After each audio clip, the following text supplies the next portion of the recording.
Howdy folks, and welcome to Wellywood Wargaming. My name is Damon, and in this video we'll be taking a look at the Agitator for Necromunda, one of the available hangers-on in the game that you can use. Before we get into the video though, please do like, share, subscribe, check out the Patreon as well if you haven't already, and support me doing more of what I really do love doing. Right, so the Agitator, this one actually does have a Forge World model, which I think comes with the Propagandist as well. These guys you can buy in a pack of 2. The Agitator himself though is the one standing on a box, a bull-headed guy standing on a box with kind of semi-corpse grinder looking trappings. He has a enforcer helmet in one hand and what looks like some sort of chem delivery sort of gun of some kind in the other hand. Tell me what that is, I have no idea. And what looks like hanging from his belt 2 sort of Chaos Star looking pendants, perhaps, with big chunky boots, steel toe cap boots. He looks very sort of, hey you guys, from the Goonies with his bald head and his funny face, but that could just be the way that it's been painted. The Agitator in the game though is an interesting one.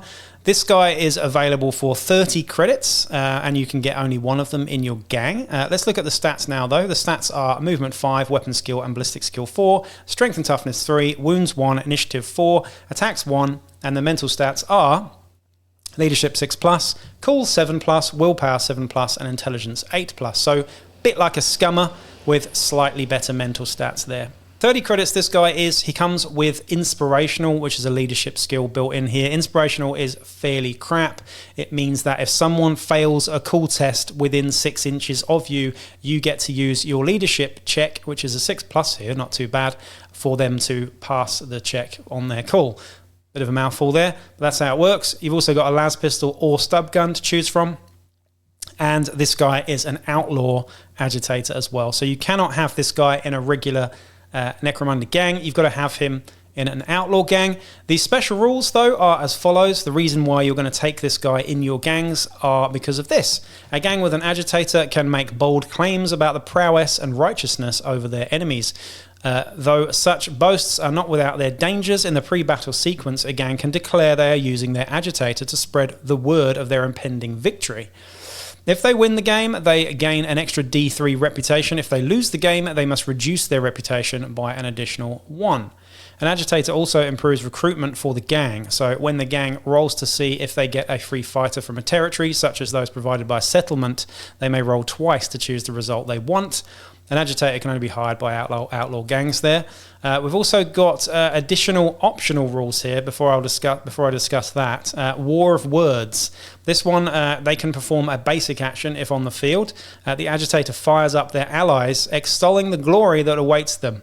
All friendly fighters within 12 inches of the agitator may add 1 inch to their movement characteristic until the end of this round.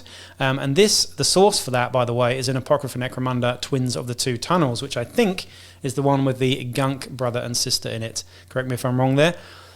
The full rules for the Agitator can be found in the Book of Ruin, but just quickly having a look at those special rules for a second. The main reason why you're going to use this guy, of course, is to get free recruitment. So I think that's pretty good. 30 credits is pretty cheap. There are other hangers-on that are probably better for that cost, but it's pretty good if you want some cheap chaff. I think this guy's best played in a corridor gang, just to get lots and lots of free juves, to maximize on the amount of bodies in your gang perhaps. Horde gangs really benefit from this guy in that way.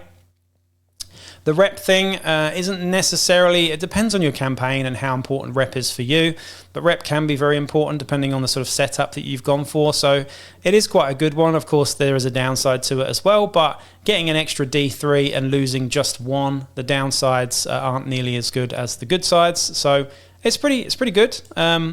And that extra sort of rile them up basic, if you're going to use that, I think, again, talk to your arbitrator if you are going to use that from Apocrypha Necromunda, but it does certainly make the 30 credits worth it with that rile them up. So adding +1 to your movement characteristic until the end of the round, between 12 inches, if you put that on a corpse grinder list, then you've got problems. If you put it on a high-moving close combat gang, very scary indeed, I think, with rile 'em up. So really interesting piece here, the Agitator, and one that I haven't actually used in the game yet. So I'd be really interested to know in your comments down below if you've used an Agitator and how you've found them.